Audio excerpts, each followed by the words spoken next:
Good morning, good afternoon, good evening, ladies and gentlemen. Welcome to the Aspiring Everythinger.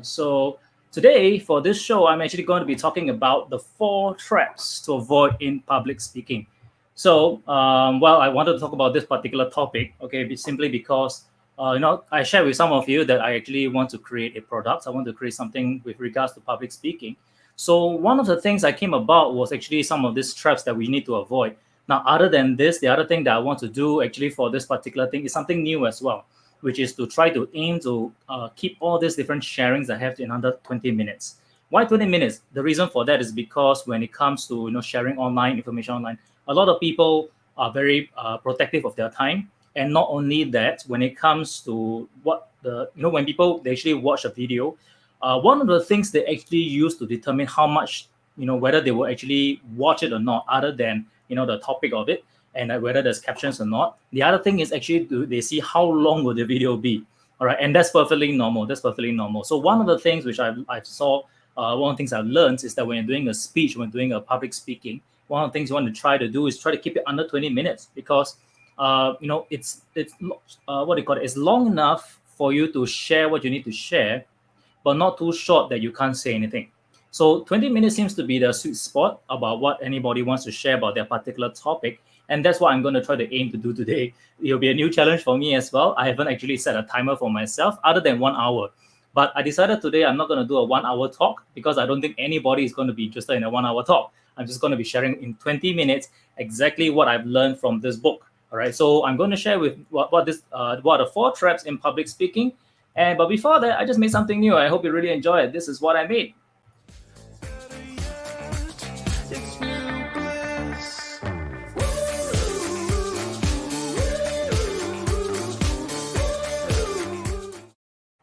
Yep, that's it.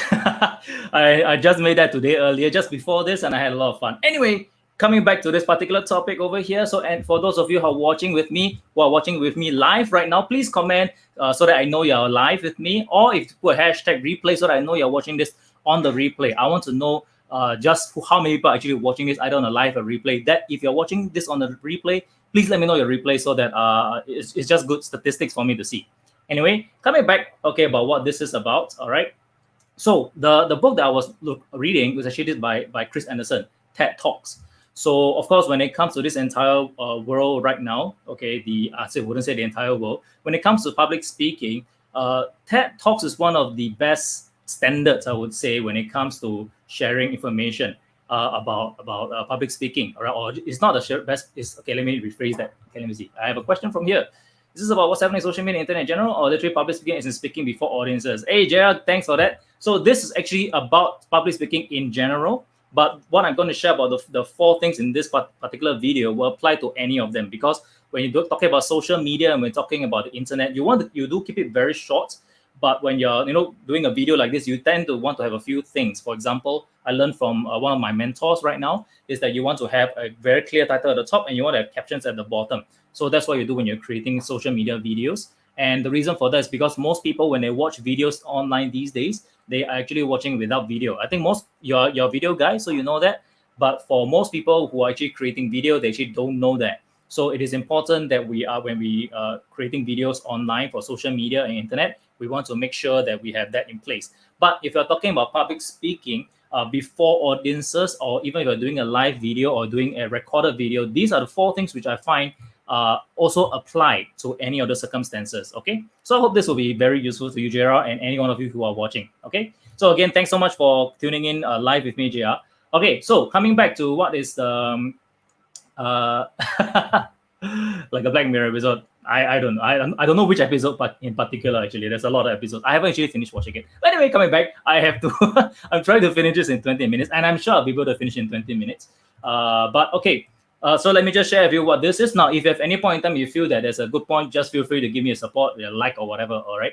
Okay. So what are the four things that we want to learn? Let me show you. Okay. So the very first thing that we want to prevent is we want to avoid going into a sales pitch. Now, I think this is for many people when we're talking about doing a public speaking thing. Doing a sales pitch is normal, I think. That I think it's very common for people to actually, you want to do a presentation. The intention is to sell. All right. The intention is to sell. But however, if you do it very, very blatantly upfront, they say you're here to sell, it actually will turn people off. Now, one of the things which the book they say, I think what I like about the book is that they are saying when you want to sell something, you want to go there with the intention to give as well. All right. So when you are selling, one of the things you want to do is you want to educate along the way. And also when it comes, and I believe that's very important, because when you are selling something, when doing a sales pitch, you are also trying to bring to attention what are their problems. But when in that particular example that he gave inside the book, he was talking about a speaker, a very well-known speaker and a well-known consultant in America who was invited to be onto a TED Talk. And when when Chris was in there, Chris Anderson was over there in the seat. He was listening to him. The guy was talking about how good his company is, and a lot of people who came onto who took up his consulting business were able to do very, very well with his business. And he just kept going on and on. And afterwards, it went on for about 5 minutes, and then he started to feel a bit antsy, and then afterwards, of course, some of the audience were a little bit uncomfortable as well. So he went in front, he stood up, and then he actually basically said, "Sorry to interrupt, Mr. Speaker. But I think whatever you've been sharing right now, I hope that you can actually give us something to take away." Okay, I'm paraphrasing, okay? I'm not saying the exact same thing, even though I have the book with me. Okay, so he basically said that, and also, if you don't mind, can you give us some insight so that we can take away? Then afterwards, the response of the speaker was, usually when I have to share what I have to share, it takes 3 days. And now I only have 15 minutes. I don't have time to go into detail about that.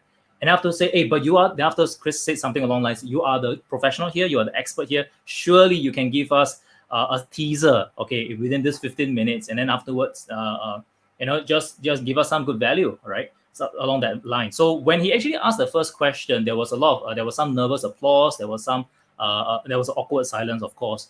Then afterwards, because of that, there was the speaker actually went to kind of save his talk by just sharing a good nugget. And when that happened, what will happen is that he actually gave some value. People remember him for that. Now, ironically, what he says is that when you are being selfish in your goals, that means you are there because you are there. You want to sell. You want to quickly sell and sell and sell.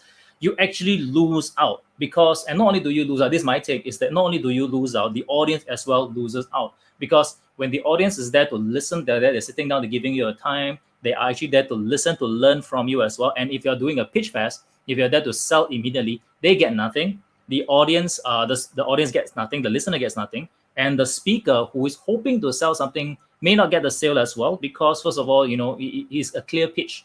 So because of that, in terms of what the person can get, it will be a lose-lose situation in that scenario. Okay, and the thing is about okay, so that was basically about it. So don't do a heavy sales pitch when you're doing a public speaking presentation. Okay, so that's a very first point. I think it's very common for a lot of people when they have a very short time, they want to sell and sell and sell. But the goal is what we want to try to do is we want to try to educate people along the way.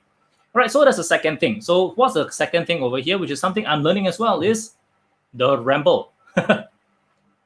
Okay, so this is the second trap when it comes to avoiding. This is the second trap they want to avoid when it comes to public speaking. Now, I have to admit, I am a clear victim of this. Okay, not am I a clear victim. I am a person who has learned to ramble on, because back in the earlier days when I was doing a lot of public speaking, and I was doing a lot of training and coaching, one of the things which I had to do and I had to learn was how could with a little bit of content, I was given a table of content. How can I stretch that kind of content into a full 2-day training? That was what I had to do back then. And while there was a lot of content was given along the way, but what happens that when we're talking in terms of public speaking, when doing a show, we're doing something to give value up front, you don't want to take that long. The reason why, because why does rambling happen? The reason why rambling happens is, first of all, is because there is a no direction. Okay, when a person is not prepared, okay, no direction is unprepared, right? These are the two very important, very clear keys. Is because when the person is not prepared, he can ramble on for all day long. Okay, I think there was a particular quote. It was quite well known, right? When it says that I think it was Abraham Lincoln who said something along the lines that, why did you only send one page, okay, one page to a general who's fighting a war, right? And he says that, if he had enough time, he will actually make it shorter, right? So basically the idea for that is that when you want to bring an important point to somebody, all right, you want to make sure that you get to the point, you are prepared with your information, not just rambling on. Because pretty much anybody can come on screen and ramble on for an hour or two. Okay, but it takes skill to be able to want to share something, and then you shave away all the unnecessary stuff and only start to speak and share about the important details. So that is actually one important thing to learn, even for me, that we need to be able to shave away all the unnecessary stuff and cut down to the things that we need to share. And that's by not rambling on, getting to the point. And because when we do that, we are also respectful of others' time. Now, when he shared this particular story inside the book, he was basically saying there was a speaker who went on stage and he started to share, about, he basically went on stage and said, I didn't actually prepare about what I'm going to share about today, but here is what I'm going to talk about. And then he started to go on to a ramble. So the audience was trapped, right? They were trapped over there, listening and watching this guy ramble on for 20 minutes, and they got basically nothing from the entire talk. Now, when we are doing any kind of speech, any kind of sharing, we want to ensure that we don't fall in the kind of same trap as well. We want to have a point. So, of course, this is when we want to talk about how we want to be prepared. Okay, be prepared. Now, what if you are talking about a situation where you have no point? I mean, not saying no point. You are in a situation where you are suddenly called to do a speech. All right. Now, this has happened to me before. This is not inside the book, I'm just sharing. This has happened to me before where suddenly I need to come up and do a speech, all right, because the original speaker had something on. And then afterwards, not say something on, the original speaker lost the voice. That was actually what happened. And I had to quickly come up and say something. So what did I do? Okay, what I did was that instead of coming onto the stage and ramble about it, and what I had to do was I had to quickly go behind the stage and quickly brainstorm what are the things that I believe will bring value to the speaker. And I wrote it out in 3 to 4, 5 points. That was quite some time back, so I can recall, about 3 to 4, 5 points. And then when I went on stage, I started to share those points in detail, right? So those are the things when you want to make sure, because when you're giving a point, when you want to share some information, you want to make sure that you are giving something that they can take away as well. After they've attended the talk, they will come back or go away with some information that can possibly help them. All right. So that is actually the second point. And then now, thankfully, I'm actually practicing this because, as I mentioned earlier, I'm actually doing this because I want to practice to cut down my rambling and then to make sure I can finish whatever I want to say in under 20 minutes. Now, if I want to get into only 20 minutes or less than that, I can finish everything very quickly. But I want to give a lot of value as well. And this is also practice for me. Also, because one of the things I want to do is actually to talk a little bit, or let's say create a course about public speaking or about the course of how to create a course. I'm still working on that. But this is one important thing when it comes to creating a speech, okay? Or if you're doing public speaking. All right, so that's point number 2. Now, if you are watching this right now and if you're enjoying it, please give me a like, all right, or give me a heart, all right? So just smash the like button. This is like one of the rare few times I can actually use this. One of my favorite ones. Okay, and that's okay. Those are the 2 points. So the very first point I talked about earlier is we want to avoid going too much into a sales pitch, and we want to avoid rambling. So these are the 2 points. What is the third point? The third point, which I found is very important, is we want to avoid the org bore. Now, what is the org bore? The org bore is the organizational chat. All right. So I'm not sure about you, but I think the people that I come across this all the time, more often than not, are people who are inside the network marketing or the multi-level marketing people. Now, of course, this also ties a little bit to the first point. Sometimes when you meet up with them, they say, "Oh, let's meet up for coffee," and then let's meet up a drink. They say, "Oh, okay, it's been a while," so we meet up with them. And then suddenly there's this other person that you haven't seen before, and they start to go into a sales pitch. All right. So when there's a sales pitch there, you use this guy. So we, the audience, gets turned off. All right. And then our mind gets turned off already. So we're not even listening. We're just there out of respect for our friend. And maybe we might have lost a little bit of respect for that friend.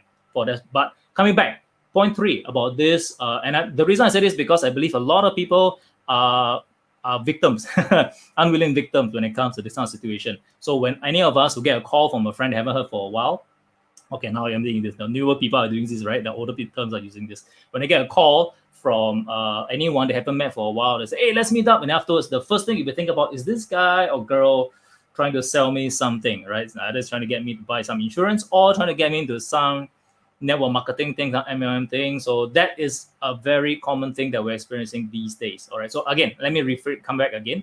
Okay. So the third point, I'm running out of time. I got to finish this fast. Okay. So the third point is actually the organization, the ball. Now, an organization, what I like about in the book, it says this, and I want to kind of read this exactly. It says, an organization is fascinating to those who work for it and deeply boring to almost everyone else.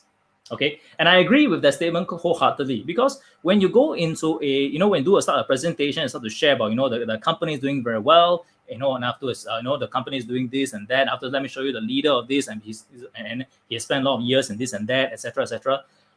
Frankly, that's very, very boring. The people and the audience, frankly, they don't work for this company. They are not interested in learning about who these people are. So we do not need to go into detail about who these people are. You can talk a little bit about it, but instead of talking about who these people are, one of the things that what the book said is, instead of talking about the organization, what you want to do is you want to turn the talk around, okay, and then to position in such a way that is used to serve the public.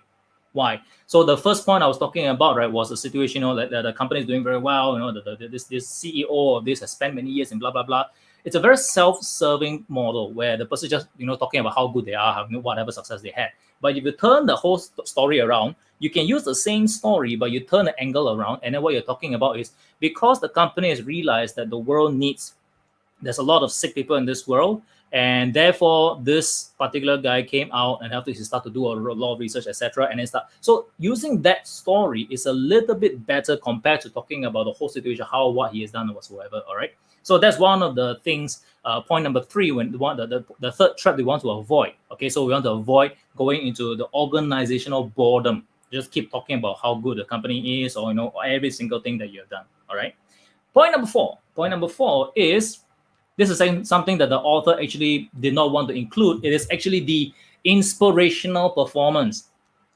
Now, the inspirational performance, it is basically someone who is actually on stage sharing information, and they are, the kind of people where they are pausing for applause, right? I'm not sure if you've seen this or have attended it, but I have come across speeches or basically speakers when they are sharing in particular points.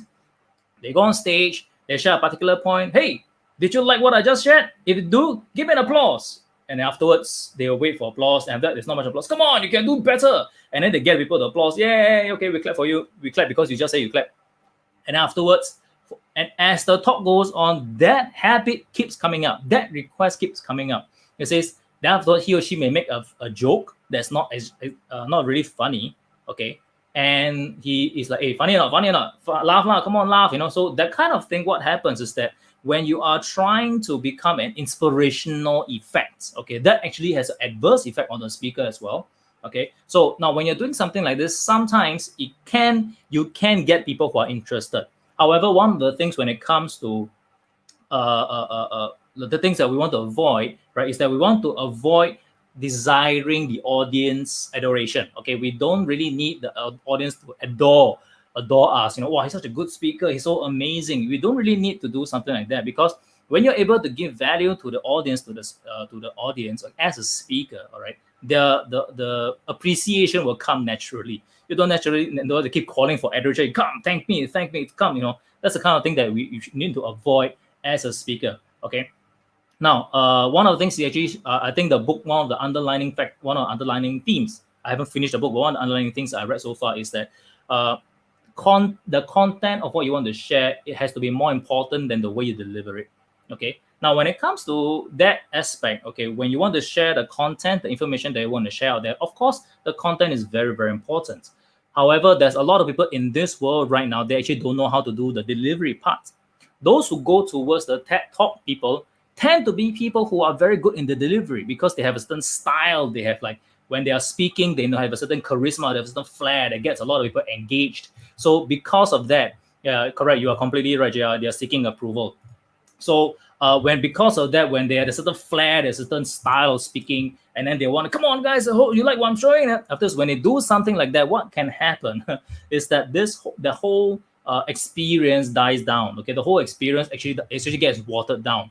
So those who are going for the TED Talks tend to err on the problem of having too much style and too little content. Whereas for most people around the world who are generally not that area, tend to err around on the issue of not having enough style, but the content is good. So my take is that when it comes to doing public speaking, you want to have a good match of both.